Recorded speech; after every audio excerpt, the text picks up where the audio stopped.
Hello, this is movie aficionado Bill Myers, and welcome to this video of The Strange Case of Orson. How did a filmmaker go from making one of what's considered to be one of the greatest movies ever to this? I'm here at Paul Masson's Chateau in California. Almost every night here there's a wine tasting party, and one of the favorites is Paul Masson Chablis. It's light and crisp. It's delicious. The wine you drink the most should be the best. And they take special care with it here because they know Chablis is America's most popular wine. Paul Masson Chablis. I recommend it. Paul Masson will sell no wine before it's time.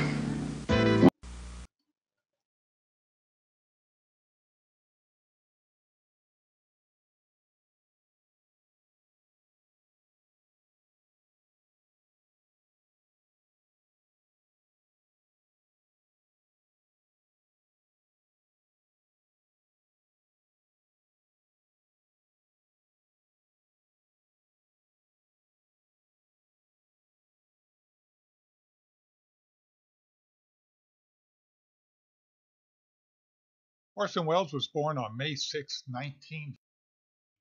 He was born in Kanash, Wisconsin. His parents were Richard and Beatrice Wells, who had a troubled marriage, and he had an older brother, Richard, who was often institutionalized and really played no role in Orson's life. Beatrice taught Orson to read using Shakespeare as a primer, so you can kind of get an idea of what kind of early.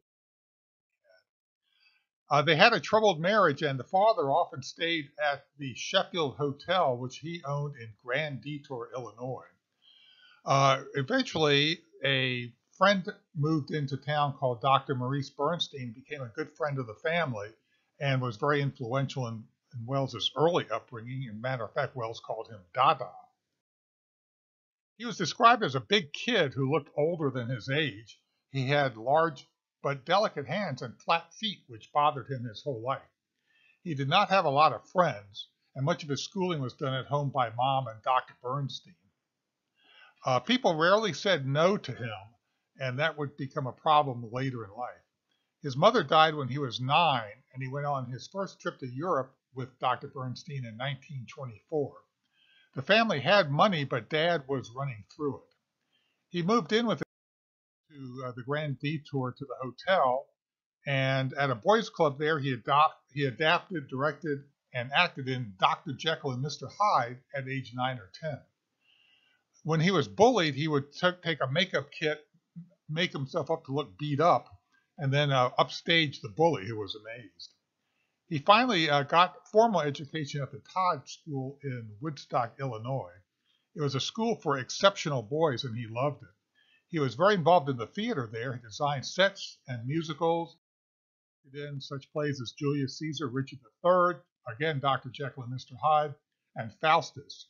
As a matter of fact, Julius Caesar was in a competition, and he played Cassius and Anthony in it, but the school was disqualified for having adults in the cast until they discovered that who they thought was an adult was actually Orson Welles. In 1930, he went for a tour in the Far East. His father died in December of 1930, and Welles always felt guilty for not being there. In the summer of 1931, he got money from Dr. Bernstein and went on a painting tour of Ireland at the age of 16. He ended up in Dublin at the Gate Theatre, which you see there on the right. He lied about his age and talked his way into a job. It was his first professional acting gig. He was there for a few months before heading. Once he got home, he was able to meet with Thornton Wilder, who introduced him to the influential theater critic Alexander Woollcott, who helped get him hired by the Cornell Theater Company. He toured the country in 3 plays from November 1933 to June of 1930. He went back to New York and married Virginia Nicholson, and they had a daughter, and then he pretty much abandoned them. While playing Tybalt in Romeo and Juliet, he was seen by John Houseman, who became his partner. That's Houseman in the picture on the right. This time, he also discovered radio while he was in New York and fell in love with it. At CBS, he met Joseph Cotten and started a lifelong professional and personal friendship. And he also worked along with Paul Stewart, Ray Collins, Edward Sloan, and Agnes Moorehead, and we'll see he works with them extensively in his film In 1935, Houseman was working with the Negro Theater Project as part of the Federal Theater and offered Wells a partnership. They produced a voodoo version of Macbeth, which was set in Haiti. It was a sensation that put Wells on the map. He turned 21. Here's a brief clip from that. Under the Works program, musicians, artists, writers, and actors contribute their share to the cultural development of the community. The Negro Theater Unit of the Federal Theater Project produced a highly successful version of Shakespeare's immortal tragedy Macbeth, which far exceeded its scheduled run in New York and was later sent on a tour of the country. The scene was changed from Scotland to Haiti, but the spirit of Macbeth and every line in the play has remained intact. In this contribution to the American theater and in other projects under the Works program, we have set our feet on the road toward a brighter future.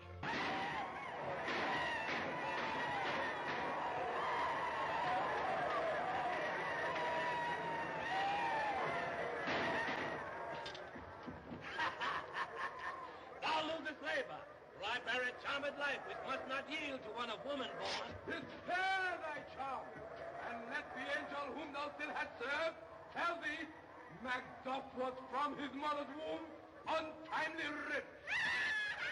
Accursed be the tongue that tells me so. And be these juggling fiends no more believed.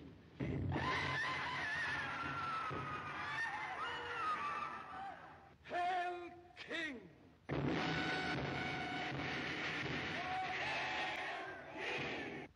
Behold, where stands the usurper's cursed head. The time is free. All hail Malcolm. Peace! The charms wound up.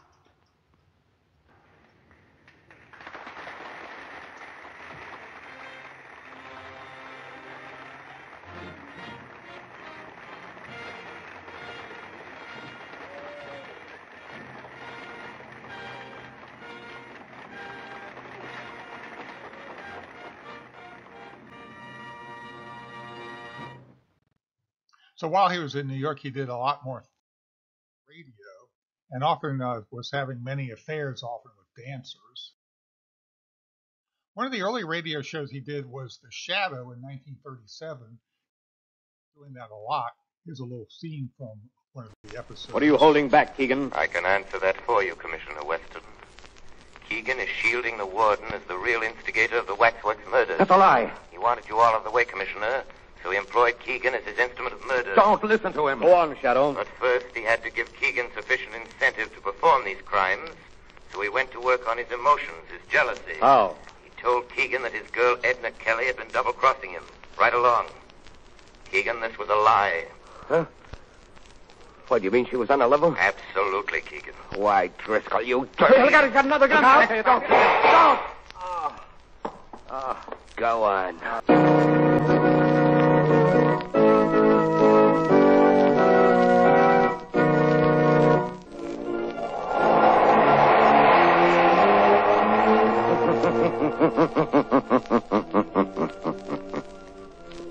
The weed of crime bears bitter fruit. Crime does not pay. The shadow knows. What are you...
So in 1937, he formed the Mercury Theater with John Houseman, and they did plays and radio. In 1938, he made a deal with CBS for the Mercury Theater of the Air. The idea was to adopt famous stories as radio dramas. One of the first ones he did was Dracula, in addition to Treasure Island, The Tale of Two Cities, The Count of Monte Cristo, among others. Howard Koch would write the scripts for those. It did okay in the ratings, but it was up against the more popular Edgar Bergen and Charlie. They decided that fall to do a radio production of the novel War of the Worlds for the night before Halloween. They figured it would be a typical show. Wells saw the script on the Saturday, the day before. He tweaked it a bit, and the show ran as scheduled on Sunday at 8 o'clock. So imagine if you are listening to the Edgar Bergen show and a commercial comes on and you decide to change to the CBS network. Onto the play, it's already begun, and this is what you hear.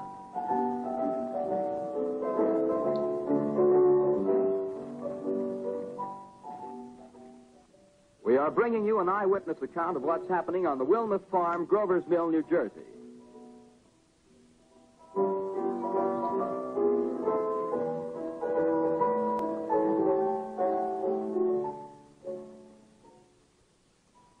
We now return you to Carl Phillips at Grover's Mill. Ladies and gentlemen, Ladies and gentlemen, here I am, back of a stone wall that adjoins Mr. Wilmuth's garden. From here, I get a sweep of the whole scene. I'll give you every detail as long as I can talk and as long as I can see. More state police have arrived. They're drawing up a cordon in front of the pit. About 30 of them. No need to push the crowd back now. They're willing to keep their distance. The captain conferring with someone. Can't quite see who. Oh, yes, I believe it's Professor Pearson. Yes, it is. Now they've parted, and the professor moves around one side, studying the object while the captain and two policemen advance with something in their hands. I can see it now. It's a white handkerchief tied to a pole. Flag of truce. If those preachers know what that means, what anything means. Wait a minute, something's happening. A humped shape is rising out of the pit. I can make out a small beam of light against a mirror. What's that? There's a jet of flame springing from the mirror, and it leaps right at the advancing men. It strikes them head on.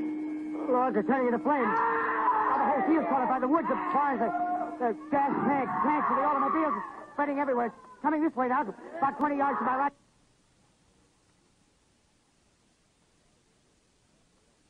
Ladies and gentlemen, due to circumstances beyond our control, we are unable to continue the broadcast from Grover's Mill.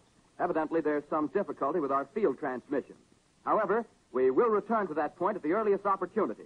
In the meantime, we have a late bulletin from San Diego, California. Professor Indelkoffer, speaking at a dinner of the California Astronomical Society, expressed the opinion that the explosions on Mars are undoubtedly nothing more than severe volcanic disturbances on the surface of the planet. We continue now with our piano interlude.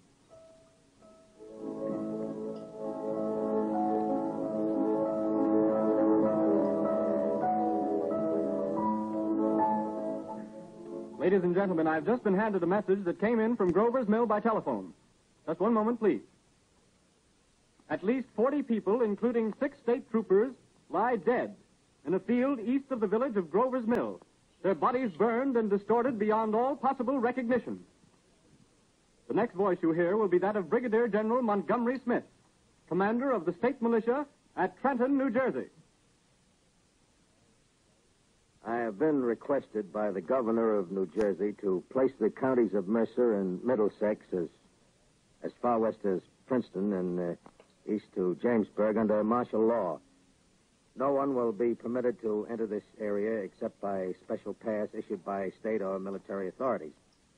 4 companies of state militia are proceeding from Trenton to Grover's Mill and will aid in the evacuation of homes within the range of military operations.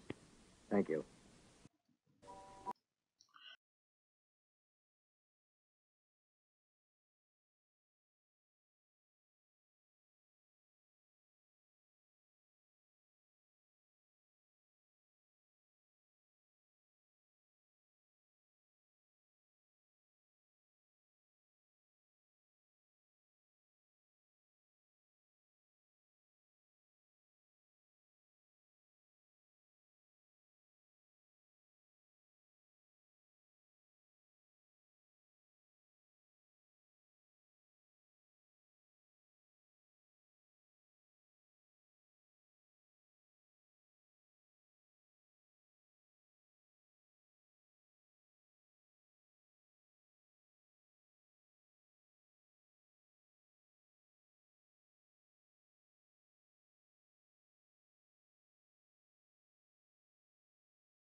This was a kind of radio play that had never been done before. If people tuned in from the beginning, they knew they were listening to a play. But if you tuned in the middle, you would think you're listening to actual news bulletins. And so it caused a sensation and a lot of panic and a lot of publicity for Orson Welles. He did kind of a tongue-in-cheek apology the next day. That's a picture of the press conference he gave there. The ratings went up, and Campbell's Soup became a sponsor. Wells did try to take credit for the script, which was written by Howard Koch, and that's not the last time he would try to do something like that. So in the spring of 1939, he started talking with RKO Studios and signed a contract in August for 2 movies, which he would write, produce, direct, and act in. He had total control, including Final Cut, which was unusual for a new person, and this caused a fair amount of resentment in Hollywood. He first wanted to make Joseph Darkness as his first movie, but RKO rejected it as too long and expensive. The Mercury Theater of the Air was still on the air and is now known as Campbell's Soup Playhouse and was produced out in Hollywood. The first show was an Agatha Christie adaptation, The Murder of Roger Ackroyd. It was written by Herman Mankiewicz, whose career as a scriptwriter was in a slump due to alcohol and his contempt for what he was doing. But he and Wells hit it off. Wells wrote another script, which was also rejected by RKO. He was by now late with his project, low on money, and was being ridiculed all over Hollywood. So he met with Mankiewicz once again, and Mankiewicz proposed a script which would become Citizen Kane. John Houseman came out from New York and helped with the script. Houseman said he mainly helped Mankiewicz stay off the alcohol. Mankiewicz's contract did not give him screen credit rights, and he had to fight to get that. The original script was called American and was finally finished. By now, on the side, Orson was still married, by the way. He's dating actress Dolores Del Rio. So RKO approved the script. Wells got his Mercury Theater cast together along with photographer Greg Tolan, editor Robert Wise, and composer Bernard Herrmann. Tolan experimented with deep focus and a lighter camera for more movement.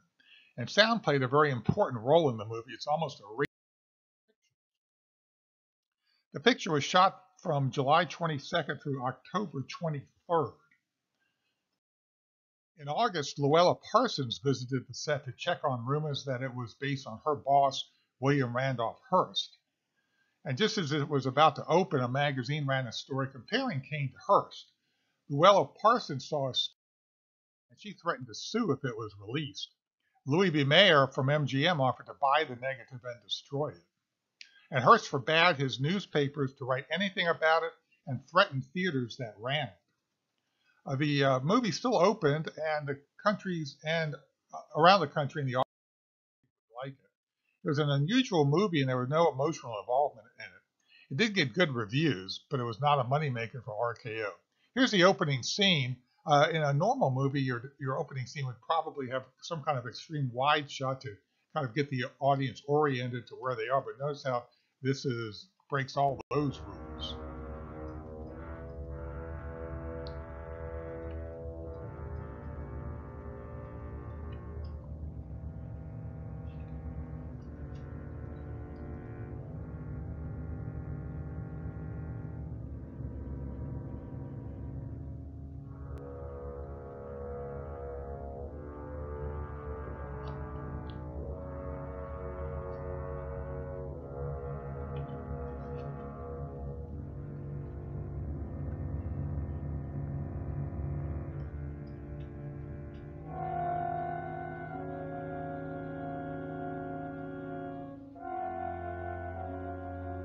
Now notice how the lighted window stays in pretty much the same spot in the frame throughout the rest of these dissolves.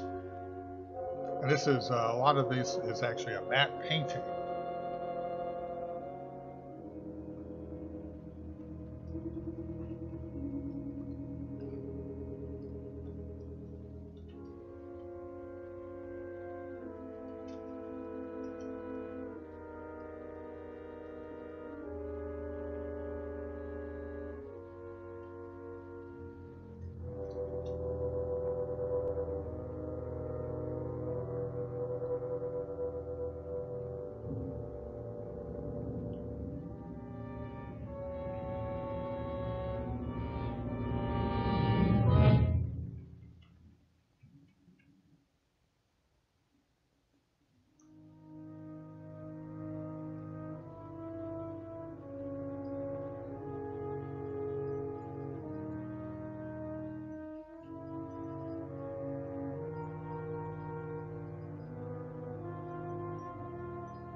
So this was a very unusual way to open a movie, and the audiences had never seen anything like it and weren't particularly thrilled by it.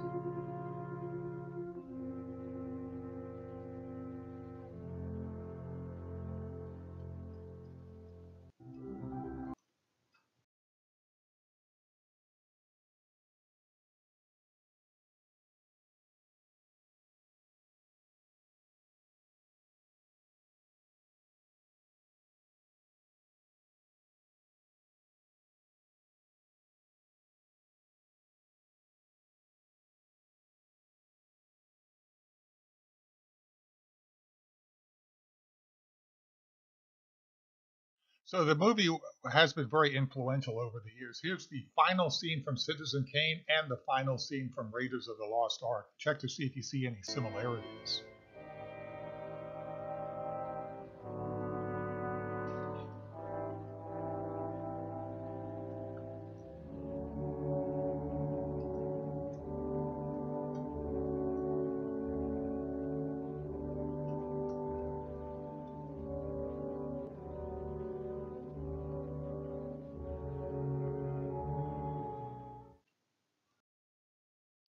Just before the movie opened, he went back to New York with John Houseman and directed a play based on Richard Wright's Native Son, which did pretty well, mainly thanks to stories about Citizen Kane.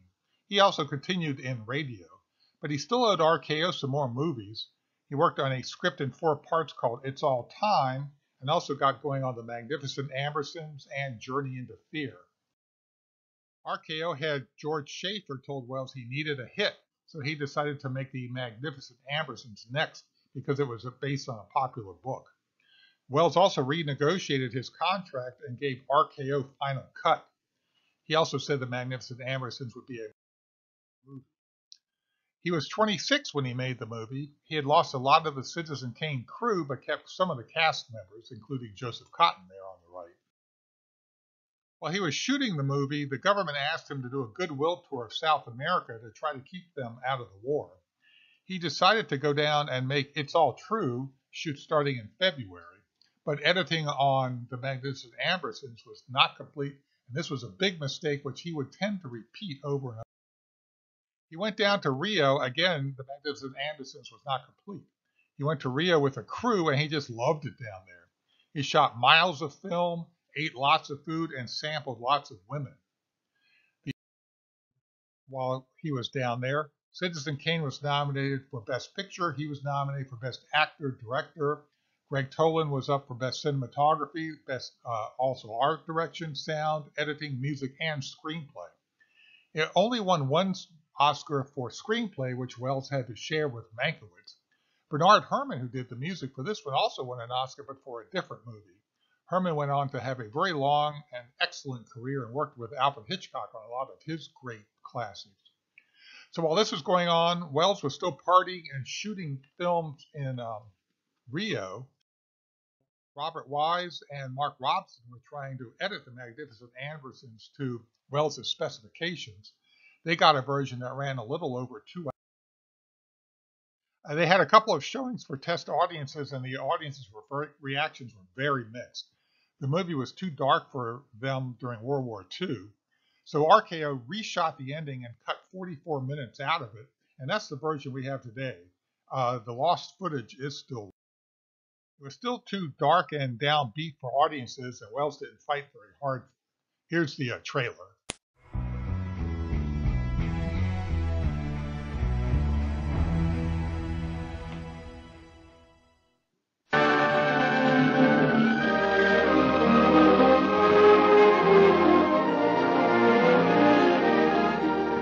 Ambersons, literature's most fascinating family, brought to the screen by the magic of Orson Welles.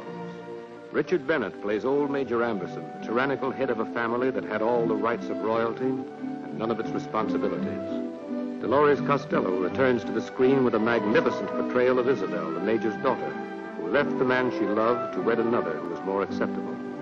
From Citizen Kane, you will remember Agnes Moorehead, who plays thin, spinsterish Aunt Fanny, a lonely woman in a house of wealth. No one would guess that Fanny had a secret love. Ray Collins is Uncle Jack, the black sheep of the Andersons. And Joseph Cotton, who plays Eugene Morgan, the man who came out of the past to find his first love once again. Finally, Isabel's boy, young George, played by Tim Holt, headstrong, impetuous, and arrogant heir to the splendor of the Andersons. Young George, who hated Eugene Morgan, the man his mother really loved, and stood between their happiness like an avenging angel. Don't you think you should tell George? About us? Yes. You're not wanted in this house, Mr. Morgan. I'm afraid I don't understand. Perhaps you'll understand this. So scandal at last attacked the house of Amberson. Scandal spread by Isabel's own sister. Scandal spread by her own son, who broke into every house in town to make them take back the things they said about his mother. That high and mighty Amberson girl who fell in love just once too often. The Magnificent Ambersons brings you many of the Mercury players you first saw in Citizen Kane. It brings you Orson Welles as commentator, director, and producer of a truly distinguished and exciting motion picture.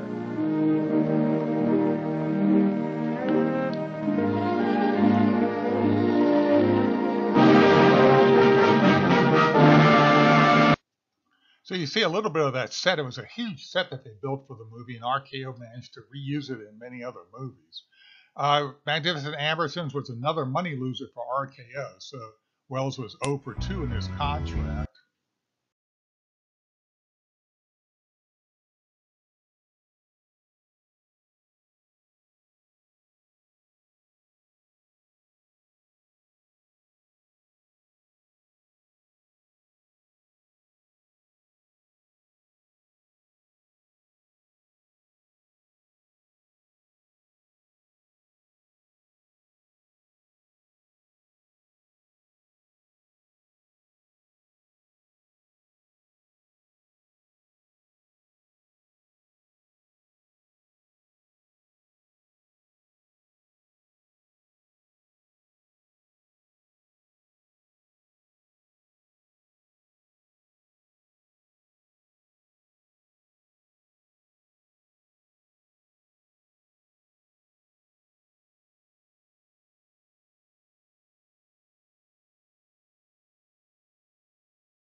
So Wells was still in Rio shooting unusable footage, and RKO finally shut the whole thing down, and everyone came home. So in 1942, he just acted in Jane Eyre with Joan Fontaine, and it was not a very effective performance. He lost the rights to the Rio footage, which went into storage, so he lost that movie, and he still had some radio. He owed RKO another movie, so he made Journey into Fear. Joseph Cotton is credited with the screenplay and was mostly directed by Norman Foster with some work by Orson Welles. And Welles also did some editing in it, and as you can see, there was an actor in it. He was now divorced from Virginia, still seeing Dolores Del Rio, although that was cooling off. He wasn't especially popular in Hollywood except at parties where he often did magic tricks. He had an affair with Judy Garland and spotted Rita Hayworth in around 1941-42 when she was in a radio play. He swore he would marry her, and he did in 1940. And they had one child. So he did some more radios and was doing lectures around the country to make some money. In 1946, he wanted to prove that he could make a movie on time and on budget. He worked with Sam Spiegel on The Stranger, which was released in 1946. It's about Nazis on the lam. Edward G. Robinson is after him. Wells wanted Agnes Moorehead for that role. It was a pretty conventional movie. He said it was his worst, but it was the only movie of his to make money. Here's a trailer for that.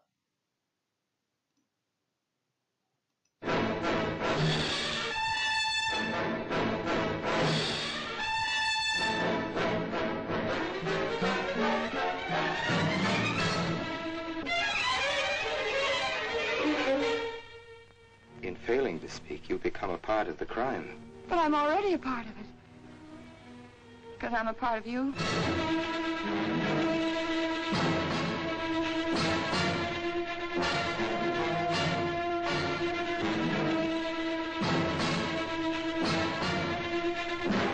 Gee, Mr. Wilson, you must be wrong. Mary wouldn't fall in love with that kind of a man. Well, I hope I am wrong, Noah, but that's the way it is. People can't help who they fall in love with.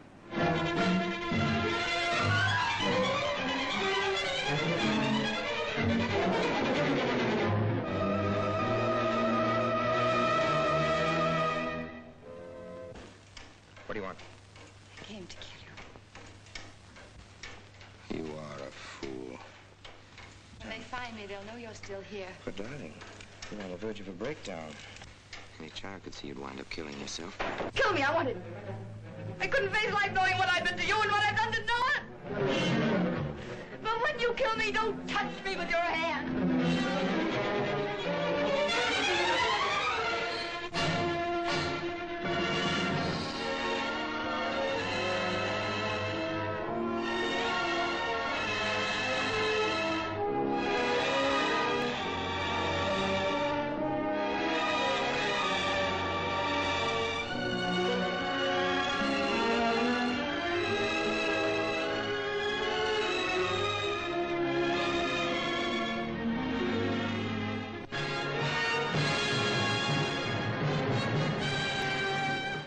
So again, this was the only movie he ever directed to make money, and it was his most conventional movie.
So after this, he worked with producer Mike Todd on a very extravagant stage production of Around the World in 80 Days, with music by Cole Porter.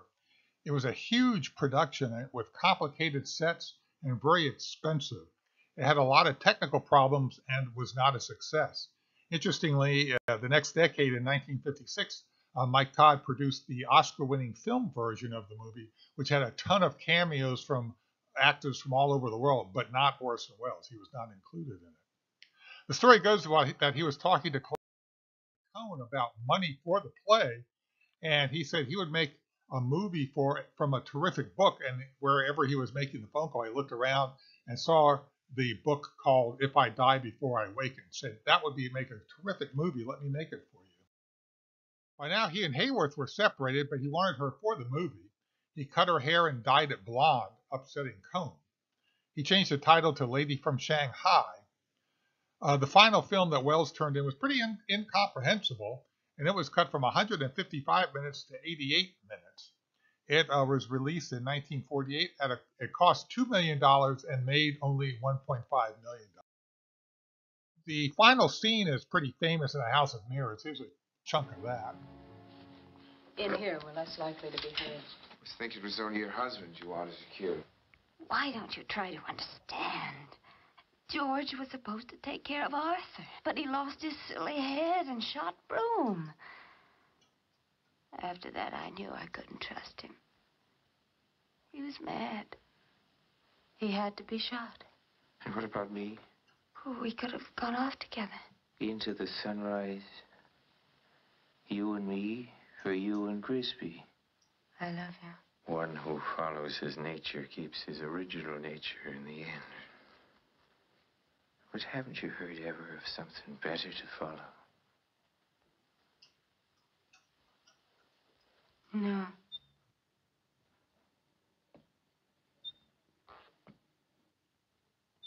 I knew I'd find you two together. If I hadn't, Elsa, I might have gone on playing it your way. You didn't know that. But you did plan for me to follow you. You've been drinking. I presume you think that if you murder me here, your sailor friend will get the blame, and you'll be free to spend my money. Well, dear, you aren't the only one who wants me to die. Our good friend, the district attorney, is just itching to open a letter that I left with him. The letter tells all about you, lover. So you'd be foolish to fire that gun. With these mirrors, it's difficult to tell. You are aiming at me, aren't you? I'm aiming at you, lover. Of course, killing you is killing myself. It's the same thing. But you know, I'm pretty tired of both of us.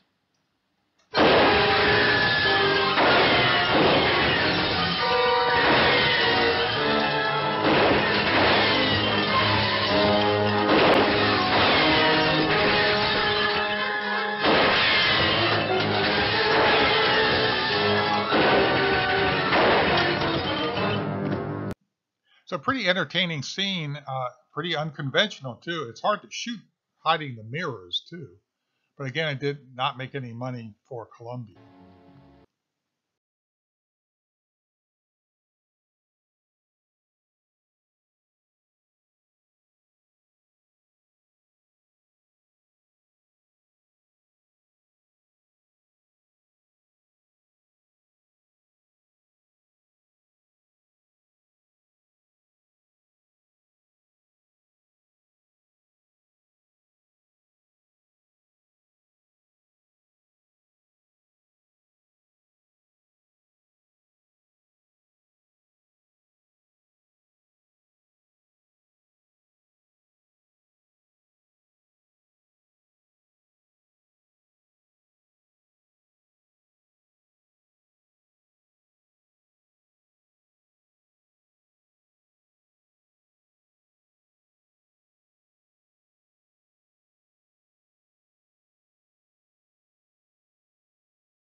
So by 1947, 48, he was divorced from Hayworth and had no radio show, no source of income.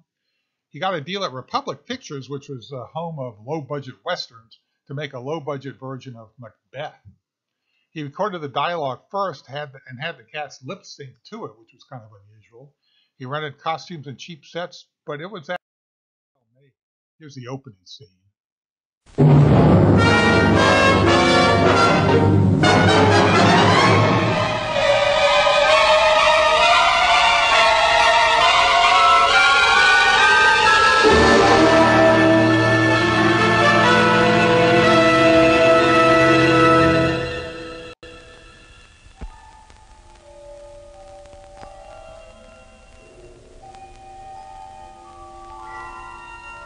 Double, double, toil and trouble, fire burn and cauldron bubble, pouring cow's blood that hath eaten her 9 farrow. grease, That's sweating from the murderer's gibbet, thrown to the flame. finger, A birth-strangled babe. ditch delivered by a drab. Make the cruel, thick And suave.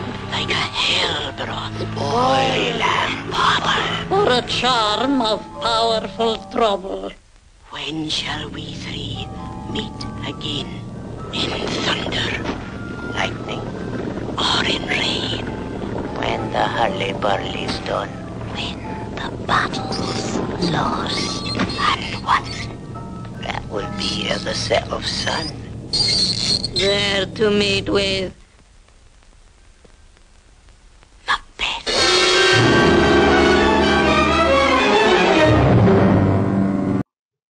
So he shot the movie, but then again left for Europe before editing was completed. He tried to shoot the movie using authentic Scottish accents, but it made editing hard because of the thick accents. Welles did cut 20 minutes out of it and substituted a new, less Scottish soundtrack, which made it a little easier to understand. The versions we have today are the originals, more Scottish. Here's one more little scene from it. You know your own degrees. Sit down.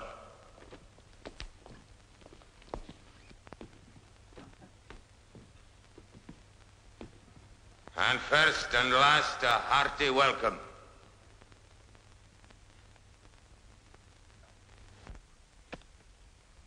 Here, had we now our country's honor roofed, where the great person of our Banquo present. His absence, sir, lays blame upon his promise. My royal lord, you do not give the cheer. Sweet remembrance, sir. I drink to our good friend Banquo, whom we miss. Would he were here.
So in 1948, he went back to Europe, started shooting Othello, and started in his greatest role that he did not direct, Harry Lime in the classic thriller The Third Man. While shooting Othello, he often had to stop and then go and act in other movies to get money to continue with Othello. and he often would strand the cast and crew while he. Here are a few of the films that he made while he was shooting Othello. A lot of costume dramas, it seems like. Othello was finished and shown at Cannes in 1952, where it won the Palme d'Or, the top prize. It opened in the United States in 1955.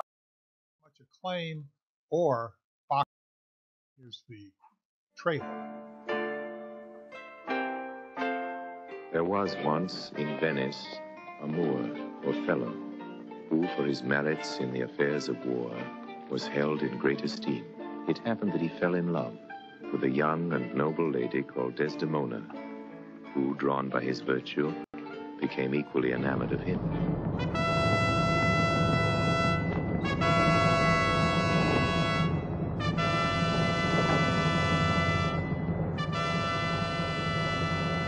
I hate the Moor. I'll poison his delight. Oh, beware, my lord, of jealousy. Look to your wife. Dost thou in conscience think that there be women who do abuse their husbands in such gross kind? Wouldst thou do such a deed for all the world? Why, would not you? No, by this heavenly light. I might do it as well in the dark. A sweet woman. I'll chop her into messes. Tackle me.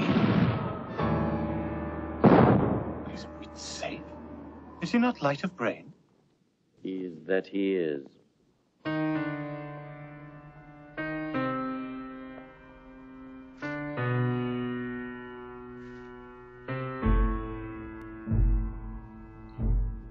Othello, Hi, Desdemona. will you come to bed, my lord?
So in the mid-50s, he was wandering around Europe. He married Paola Mori in 1955.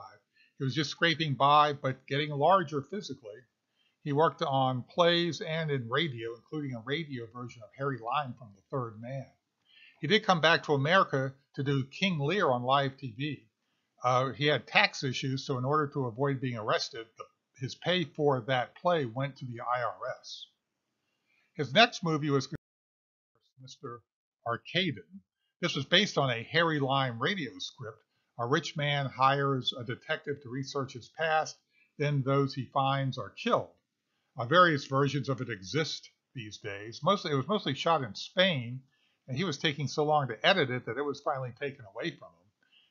The movie opened in Spain and England in 1955 and in the United States in 1962. He did make an impression as Father Mapple in 1955 in John Huston's Moby Dick. It was shot in 2 days, and over those 2 days, he made £6,000 as his pay. A scene from him.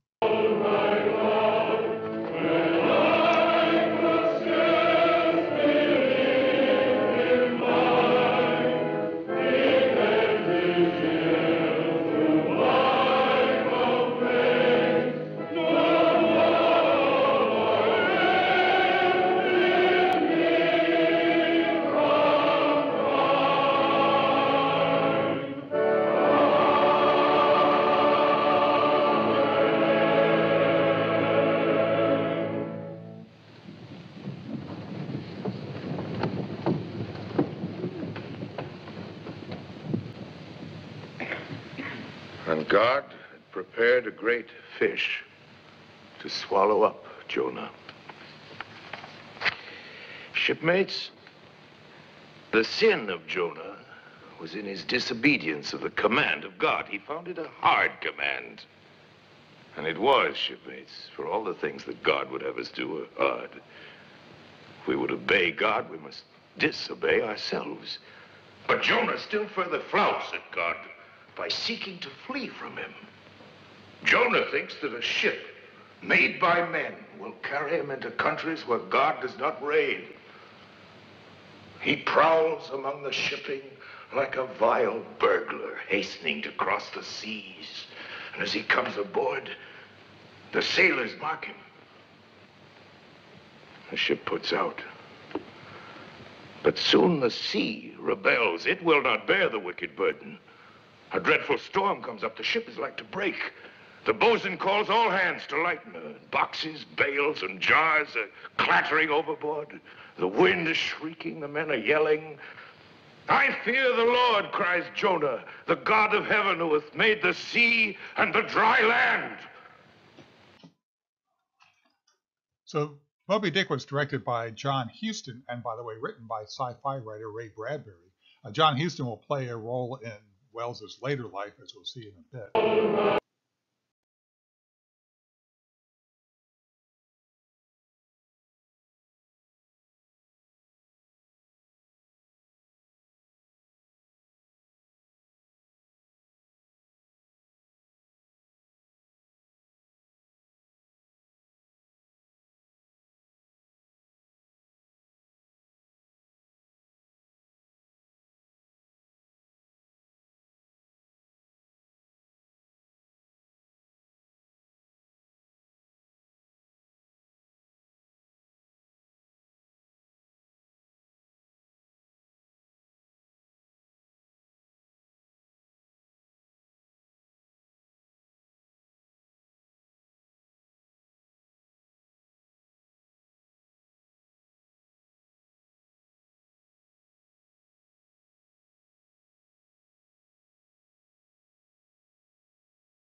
He wrote a play based on the book Moby Dick and called it Moby Dick Rehearsed. It opened in London with a cast of familiar faces to Americans: Christopher Lee, Patrick McGowan, Gordon Jackson, and Joan Plowright. He shot some footage of it, but it's been lost. So in 1955, he's still wandering around Europe doing plays and started to shoot Don Quixote. You hear a couple of shots from that. Back in America, he got $60,000 in a Jeff Chandler movie called Pay the Devil, produced by Albert Zugsmith.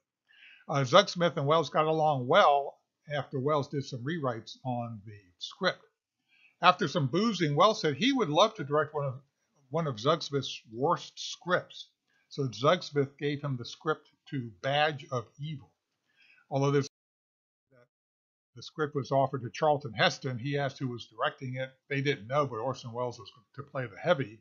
So Heston suggested Orson Welles direct, and Universal agreed to it and turned it into one of his greatest movies, Touch of Evil. The opening shot is extremely well known and very influential. Notice it's a one-take shot.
parents American citizens?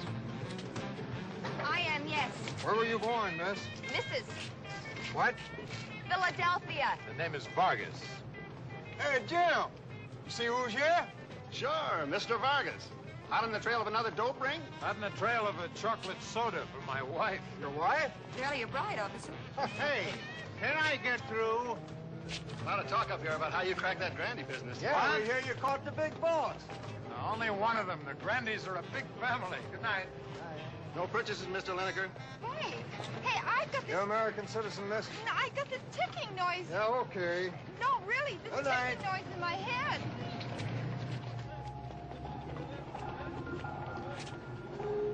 Mike, do you realize this is the very first time we've been together in my country? Do you realize I haven't kissed you in over an hour? So one-take scenes are fairly popular these days. I guarantee any director who does one has looked at that shot.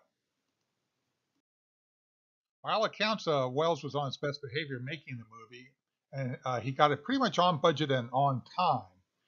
He was around 300 pounds at this time, but needed some padding to get bigger. He made Heston a Mexican cop, newly married to Janet Leigh, and got friends to do cameos, including Joseph Cotten and Marlene Dietrich. He turned in his version in the spring of 1957, and then he left. Again, why he would leave before he turned in a complete movie is not really known. He went to Mexico to continue working on Don Quixote. Universal brought in an editor to simplify the movie. They cut 15 minutes and added some exposition. It opened as a double bill and got some good reviews. Luckily, Welles had extensive notes on the movie, and it's been reassembled to the way he wanted it to be before. You saw Janet Leigh was one of the stars along with Charlton Heston. Here's a scene with her in a hotel where she has some trouble. You'll see Mercedes McCambridge in here. She was an Oscar winner by this time and a friend of Welles. She's probably best known today as the voice of the demon in The Exorcist. You'll also see Dennis Weaver, who's a much beloved TV and movie actor from the 60s and 70s, in a really unusual role. There's just a little bit of him in this scene, but you'll see it's a pretty disturbing scene ahead of its time for the late 1950s.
Leah, vaya y traiga aquello. Let me stay. I want to watch. Hold her legs. No, let me go! Don't touch me! Let me go! No! Close the door.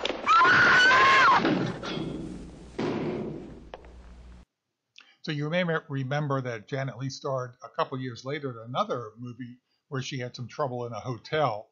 It's thought that Alfred Hitchcock saw her in this movie and hired her for Psycho. The last movie that Welles directed in America.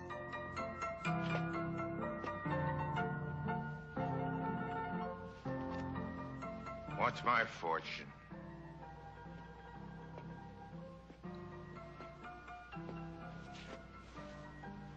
You've been reading the cards, haven't you? I've been doing the accounts. Come on, read my future for me. You haven't got any. What do you mean? Your future is all used up.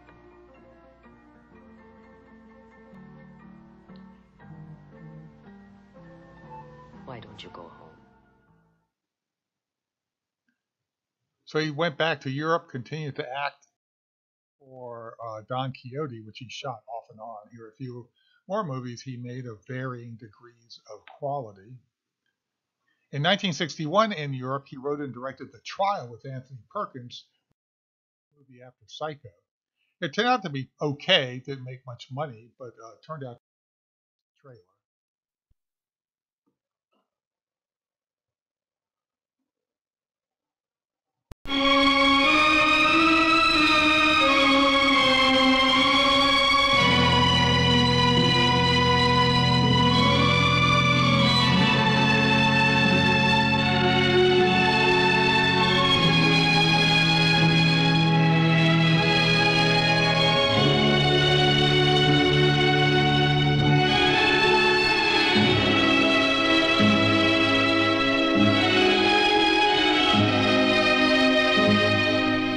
Quite honestly, I can't remember a single offense that could be charged against me.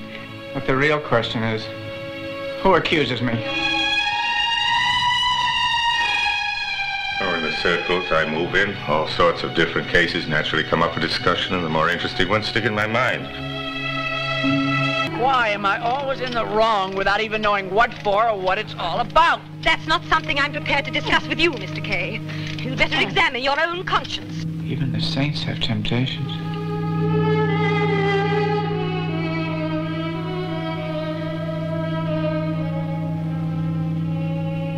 What do you think? I think you're crazy. Maybe you're right. That would certainly explain... No, I must reject that. I must reject everything.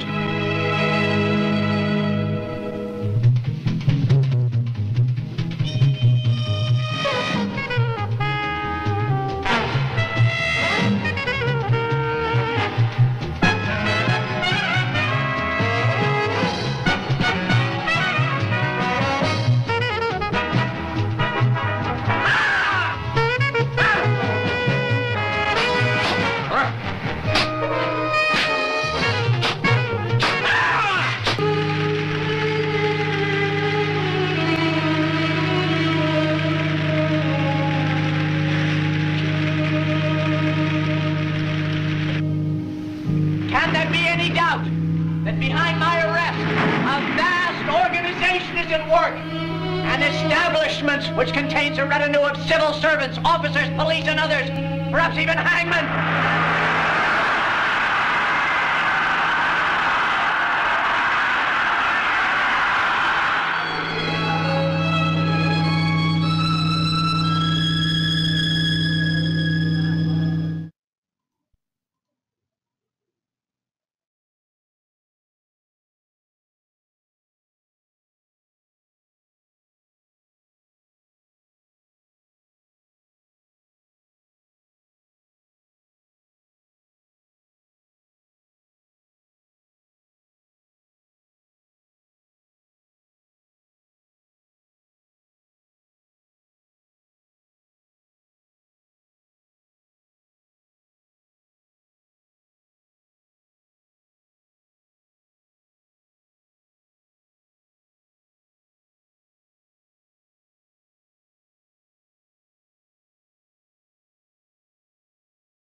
So in 1962, the movie magazine Sight and Sound did a poll of international film critics to ask them what they thought the greatest film ever made. And they decided it was Citizen Kane, which stayed at the top for a very long time until Vertigo finally made it to the top, and Citizen Kane at number 2. In 1964-65, he shot Chimes at Midnight, which was based on Shakespeare's Falstaff. He told the producer he was shooting Treasure Island. I'm not sure how he got away with that. This Falstaff was a buffoon, a saint, a rogue, wondering where his next meal would come from, which sounds a little bit like Wells. He shot the movie in Spain with English, Spanish, and French actors and crew, so there were language and scheduling difficulties, although it turned out to be one of his best. Here's a quick scene from Master Aberchallo, I will make the king do you grace. I will leer upon him as it comes by, and you but mark the countenance he will give me. Oh, that I'd had time to have made you liveries. I'd have bestowed the £1,000 I borrowed of you. Tis no matter. This poor show does better. This to confer the zeal I had to see him. It does so. It shows my earnestness of affection. It does so. My devotion. It does. Yes, 'twere to ride day and night, and not to deliberate, not to remember, not to have patience to ship me, but to stand, gained with travel and sweating with desire to see him, thinking of nothing else, putting all affairs else in oblivion, as if there were nothing else to be done but to see him.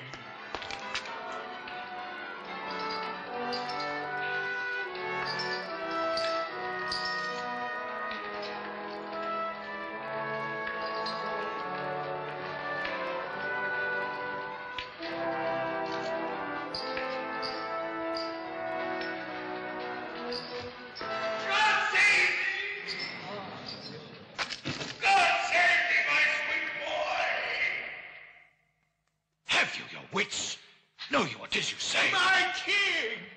My Joe! I speak to thee, my heart.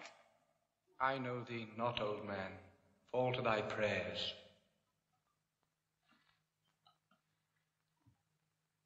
How ill white hairs become a fool and jester. I have long dreamed of such a kind of man, so surfeit swelled, so old and so profane, but being awaked, I do despise my dream. It's also got what's considered to be one of the best scenes ever shot.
next film he made was for French television. It was called The Immortal Story, starring Jean Moreau.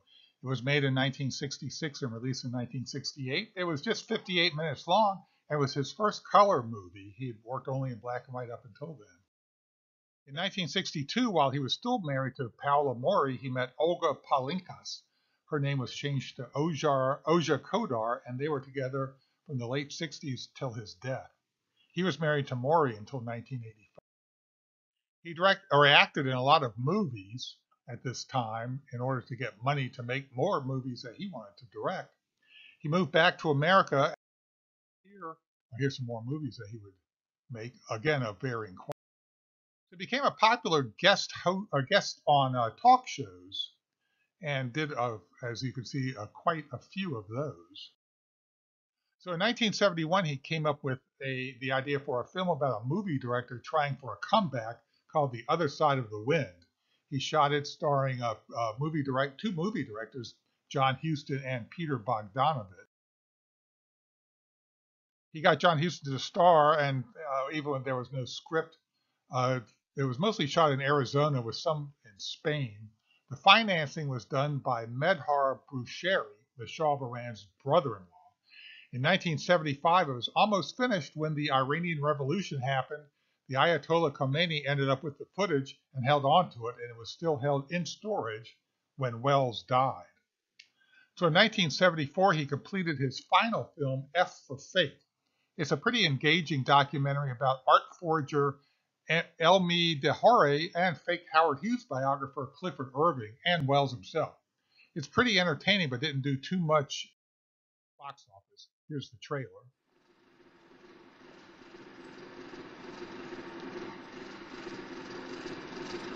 Ladies and gentlemen, by way of introduction, this is a film about trickery and fraud, about lies.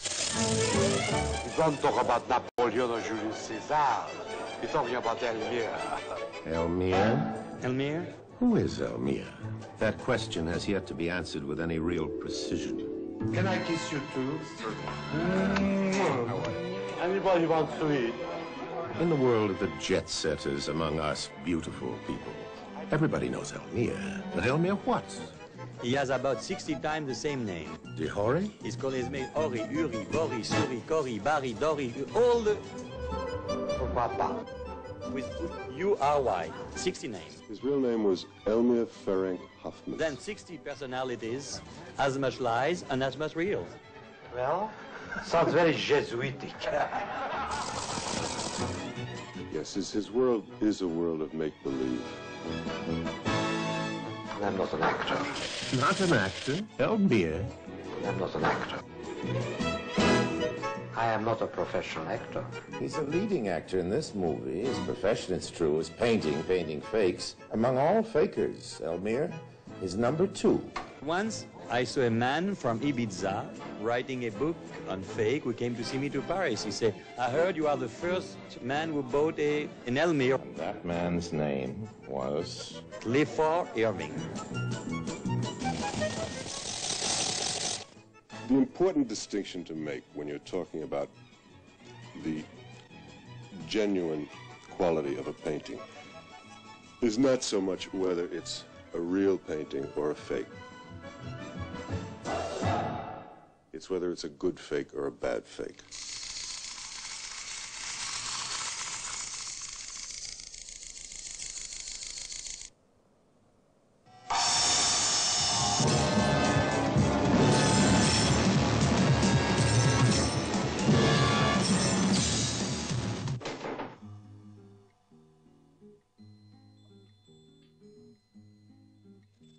I remember seeing this in the theater when it came out, and somebody snored through a good chunk of it.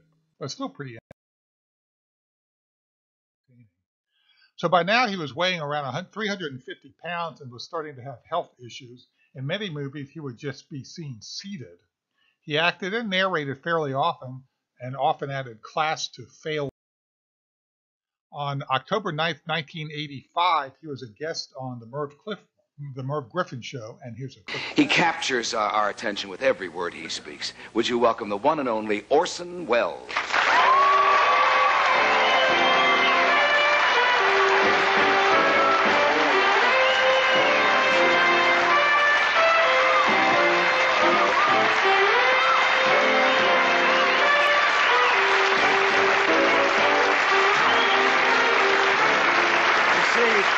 Orson, you've celebrated and gave us no warning at all. I mean, I would have planned a major birthday cake.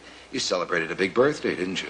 I didn't celebrate it, I just had it. At my age, nobody celebrates a birthday. You don't celebrate a special event like that? Well, way in my hot youth, yes. I used to pretend it was my birthday when I took a girl out to dinner.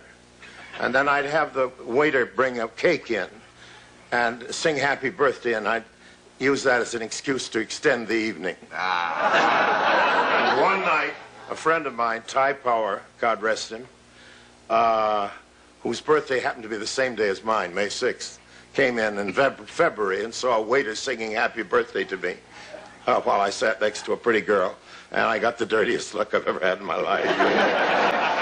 Was it a big birthday? What? Was it a large number this year, a 50?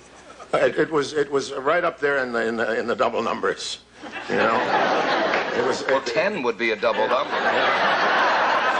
It's 10 Celsius. I'll tell you what happened to me that made me happy about being 70 years old. 70. 70. 70. Thank you. Believe me, it's nothing to applaud about. But they didn't expect you to be here past 50. I'll tell you why. What was my good luck? I thought I was 70 last year. So I went through all the misery of being 70 a year ago. So this one is free.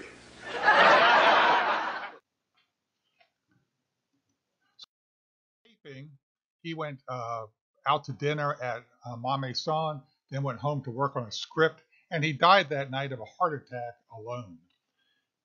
This was in 1987. His ashes were buried in Ronda, Spain, along with his still wife, Paola Mari, who had been killed in a car crash in 1986. But wait, there's in 2014, The Other Side of the Wind came back to life. The rights were bought, and producer Frank Marshall and director Peter Bogdanovich were set to complete it. But then things came to an impasse, and they ran out of money. In March 2017, Netflix bought the distribution rights, and post-production was completed in 2018. It premiered on Netflix on November 2nd, 2018, 48 years after principal photography. And here's the trailer for that.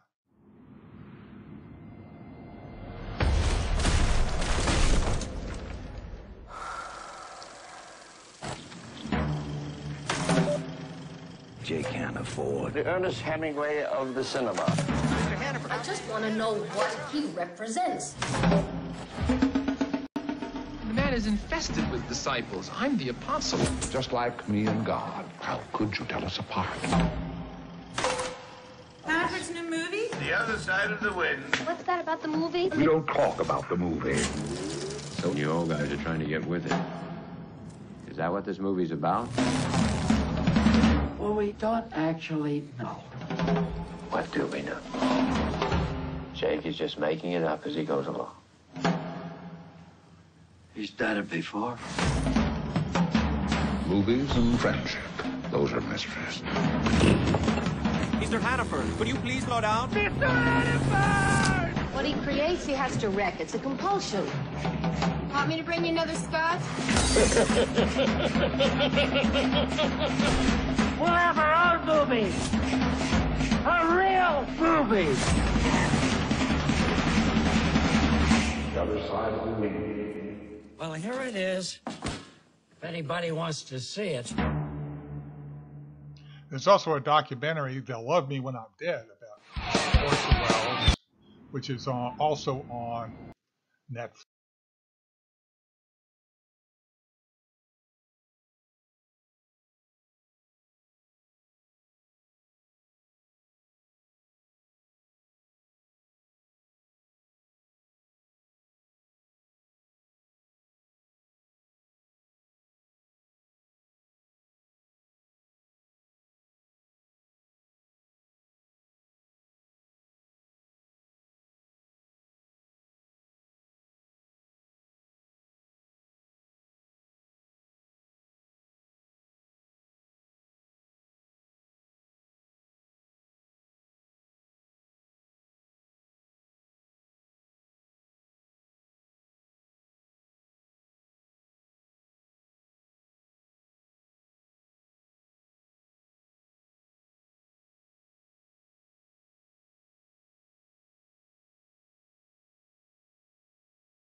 So what is it about Orson Welles? What brought him to give him such trouble? Some theories think that he didn't like to finish movies because he was afraid he would never be able to start another one.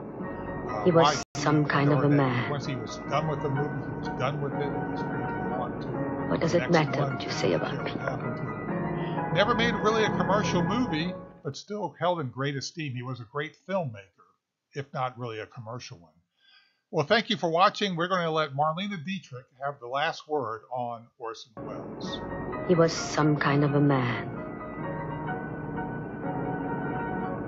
What does it matter what you say about people?